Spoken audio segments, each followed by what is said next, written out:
Hello दोस्तों, welcome to ASC short hand.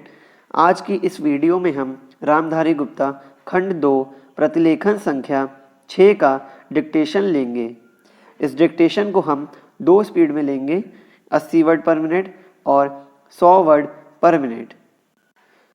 80 की speed में आपका डिक्टेशन चालू होगा 5 सेकंड के बाद। तब तक के लिए आप रेडी रहिए।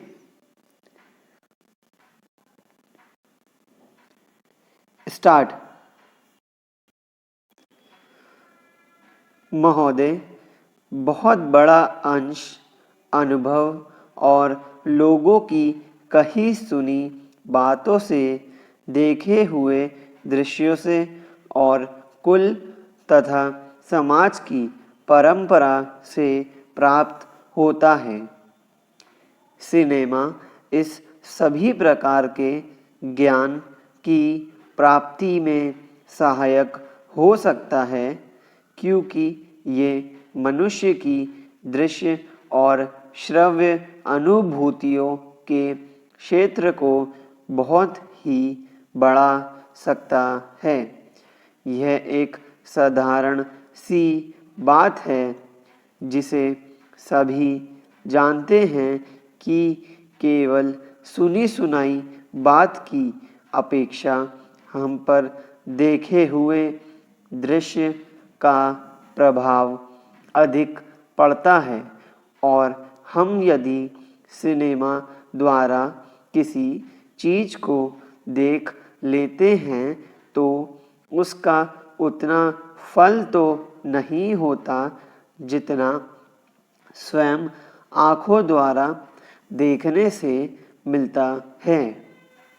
उससे तो कहीं अधिक अमिट छाप किसी के सामने किसी दृश्य के वर्णन करने से पड़ती है।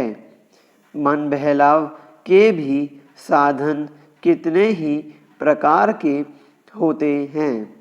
कुछ तो ऐसे हैं जो मन बहलाव के साथ साथ शिक्षाप्रद भी होते हैं, और इसके विपरीत बुरे संस्कारों का साधन बन जाते हैं। मैं स्वयं ये दावा नहीं कर सकता कि मैंने बहुत सी फिल्में देखी हैं। सच पूछिए तो मुझे बहुत कम फिल्में देखने को अवसर मिला है, पर मेरे पास जो खबरें पहुंचती हैं, बहुतेरे विश्वसनीय भाइयों और बहनों द्वारा जो शिकायतें पहुंचाई जाती हैं, उनसे मालूम होता है कि बहुतेरी फिल्में दूसरी कोटि की हैं, जो शिक्षा अथवा मन बहलाव का साधन ना बनकर बुरी वासनाओं को जागृत करती हैं, विशेषकर युवकों के चरित्र पर बुरा प्रभाव डालती हैं। हो सकता है कि इस प्रकार की फिल्में अधिक लोकप्रिय होती हों, उनके द्वारा अधिक पैसे कमाए जा सकते हो। कुछ लोग ये कह सकते हैं कि फिल्म निर्माताओं का काम ऐसी फिल्मों को बनाना है जो लोकप्रिय हो, क्योंकि वे एक प्रकार की मांग को पूरा करती है। ये भी कहा जा सकता है कि फिल्मों का ध्येय मन बहलाव ही है। उसको तो तभी सफल मानना चाहिए जब फिल्में उन लोगों का मन बहला सके जिन लोगों के लिए बनाई गई हो। ये सब बातें बहस के रूप में कही जा सकती हैं, पर मैं चाहूँगा कि कोई भी सिनेमा हो अथवा फिल्म के बनाने वाले हों, वे यदि अपना कर्तव्य समाज सेवा समझते हैं और उन्हें ऐसा समझना भी चाहिए। तो उन सब के लिए ये सब बातें यदि अग्राह्य नहीं तो गौण अवश्य हैं और उनका मुख्य उद्देश्य तो सेवा ही होना चाहिए। सेवा तभी तक सेवा रहती है जब तक वह सेव्य का हित करे, ना कि उसे गिराए। इसलिए मैं चाहूँगा कि फिल्म बनाने वाले इस पर विचार करें कि उनका उद्देश्य क्या है। उद्देश्य सेवा ही होना चाहिए और सेवा के साथ साथ यदि धनोपार्जन भी हो जाए तो निर्दोष है। यदि धनोपार्जन ही उद्देश्य हो और सेवा ना हो तो वह अग्राह्य होना चाहिए। यदि मनुष्य अपने स्वार्थवश कुछ ऐसा काम करता है जो उसके व्यक्तिगत लाभ के लिए तो ठीक हो, पर जिससे समाज को हानि पहुंचती हो तो उसे रोकना पड़ता है। स्टॉप। दोस्तों, इसी डिक्टेशन को अब हम 100 वर्ड पर मिनट की स्पीड से लेंगे और आपका समय चालू होगा 5 सेकंड के बाद। तब तक के लिए आप रेडी रहिए। स्टार्ट। महोदय, बहुत बड़ा अंश अनुभव और लोगों की कही सुनी बातों से, देखे हुए दृश्यों से और कुल तथा समाज की परंपरा से प्राप्त होता है। सिनेमा इस सभी प्रकार के ज्ञान की प्राप्ति में सहायक हो सकता है, क्योंकि ये मनुष्य की दृश्य और श्रव्य अनुभूतियों के क्षेत्र को बहुत ही बढ़ा सकता है।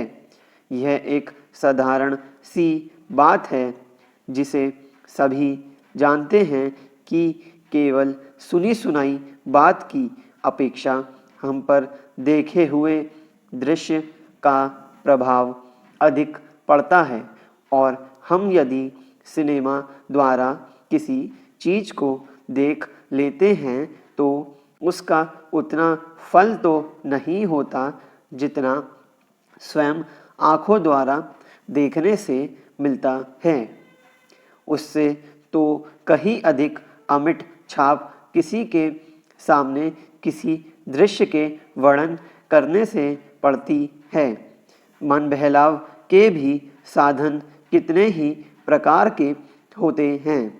कुछ तो ऐसे हैं जो मन बहलाव के साथ साथ शिक्षाप्रद भी होते हैं और इसके विपरीत बुरे संस्कारों का साधन बन जाते हैं। मैं स्वयं ये दावा नहीं कर सकता कि मैंने बहुत सी फिल्में देखी हैं। सच पूछिए तो मुझे बहुत कम फिल्में देखने को अवसर मिला है, पर मेरे पास जो खबरें पहुंचती हैं, बहुतेरे विश्वसनीय भाइयों और बहनों द्वारा जो शिकायतें पहुंचाई जाती हैं, उनसे मालूम होता है कि बहुतेरी फिल्में दूसरी कोटि की हैं, जो शिक्षा अथवा मन बहलाव का साधन ना बनकर बुरी वासनाओं को जागृत करती हैं, विशेषकर युवकों के चरित्र पर बुरा प्रभाव डालती हैं। हो सकता है कि इस प्रकार की फिल्में अधिक लोकप्रिय होती हो, उनके द्वारा अधिक पैसे कमाए जा सकते हो। कुछ लोग ये कह सकते हैं कि फिल्म निर्माताओं का काम ऐसी फिल्मों को बनाना है जो लोकप्रिय हो, क्योंकि वे एक प्रकार की मांग को पूरा करती है। ये भी कहा जा सकता है कि फिल्मों का ध्येय मन बहलाव ही है, उसको तो तभी सफल मानना चाहिए जब फिल्में उन लोगों का मन बहला सके जिन लोगों के लिए बनाई गई हो। ये सब बातें बहस के रूप में कही जा सकती हैं, पर मैं चाहूँगा कि कोई भी सिनेमा हो अथवा फिल्म के बनाने वाले हों, वे यदि अपना कर्तव्य समाज सेवा समझते हैं और उन्हें ऐसा समझना भी चाहिए, तो उन सब के लिए ये सब बातें यदि अग्राह्य नहीं तो गौण अवश्य हैं और उनका मुख्य उद्देश्य तो सेवा ही होना चाहिए। सेवा तभी तक सेवा रहती है जब तक वह सेव्य का हित करे, ना कि उसे गिराए। इसलिए मैं चाहूँगा कि फिल्म बनाने वाले इस पर विचार करें कि उनका उद्देश्य क्या है। उद्देश्य सेवा ही होना चाहिए और सेवा के साथ साथ यदि धनोपार्जन भी हो जाए तो निर्दोष है। यदि धनोपार्जन ही उद्देश्य हो और सेवा ना हो तो वह अग्राह्य होना चाहिए। यदि मनुष्य अपने स्वार्थवश कुछ ऐसा काम करता है जो उसके व्यक्तिगत लाभ के लिए तो ठीक हो, पर जिससे समाज को हानि पहुंचती हो तो उसे रोकना पड़ता है। स्टॉप।